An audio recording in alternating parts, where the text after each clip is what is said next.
അധ്യായം 1 മുതൽ 28 വരെയുള്ള വാക്യങ്ങൾ. ഹൊളോഫർനസിനെ അയക്കുന്നു. നബൂഖദ്നേസർ പറഞ്ഞതുപോലെ 18-ാം വർഷം 1-ാം മാസം 22-ാം ദിവസം ആ പ്രദേശം മുഴുവൻ പ്രതികാരം നിറഞ്ഞതിനെപ്പറ്റി അവന്റെ കൊട്ടാരത്തിൽ ആലോചന നടത്തി. അവൻ തന്റെ സേവകന്മാരെയും പ്രമുഖന്മാരെയും വിളിച്ചു വരുത്തി തന്റെ രഹസ്യ പദ്ധതികൾ വിശദീകരിച്ചു.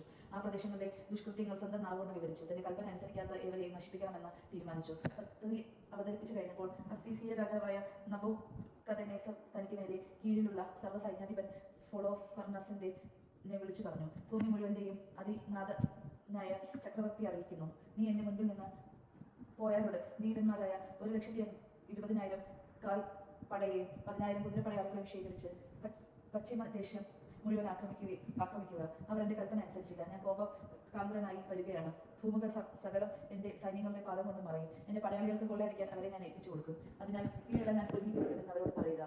മുറിവേറ്റവർ താഴ്വരകളിൽ നിറയും. അരുവികളിലും നദികളിലും മൃതശരീരങ്ങൾ കൊണ്ട് കവിഞ്ഞൊഴുകും. ഞാൻ അവരെ തടവുകാരാക്കി ലോകത്തിന്റെ അറ്റം വരെ പായിക്കും. നിങ്ങൾ മുൻപേ പോയി അവരുടെ സ്ഥലങ്ങൾ എനിക്ക് വേണ്ടി പിടിച്ചെടുക്കുവിൻ. അവർ നിങ്ങൾക്ക് കീഴടങ്ങും. ശിക്ഷയുടെ നാൾ വരെ നിങ്ങൾ അവരെ എനിക്ക് വേണ്ടി സൂക്ഷിക്കുവിൻ. അവർ വിസമ്മതിച്ചാൽ നിങ്ങൾ കണ്ണടച്ചു കളയരുത്. രാജ്യം മുഴുവൻ കൊലയ്ക്കും കൊള്ളയ്ക്കുമായി ഏൽപ്പിച്ചു കൊടുക്കണം. ഞാനും എന്റെ രാജ്യവുമാണ്. എന്റെ വാക്ക് ഞാൻ നിറവേറ്റും.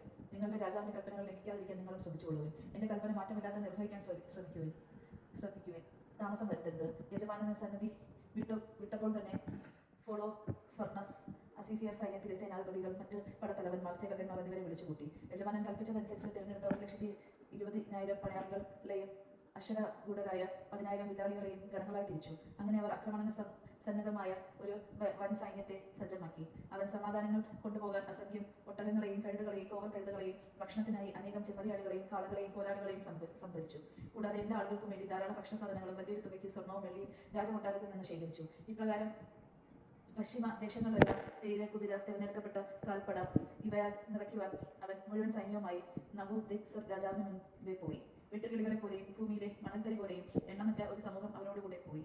നിനവയിൽ നിന്ന് 3 ദിവസം യാത്ര ചെയ്ത് അവൻ ബക്തിയിലെ സമതലത്തിലെത്തി. അതിന്റെ എതിർവശത്ത് ഉത്തര കിലിക്കിയയുടെ വടക്കുഭാഗത്തെ പർവ്വതത്തിന് സമീപം പാളയം അടിച്ചു.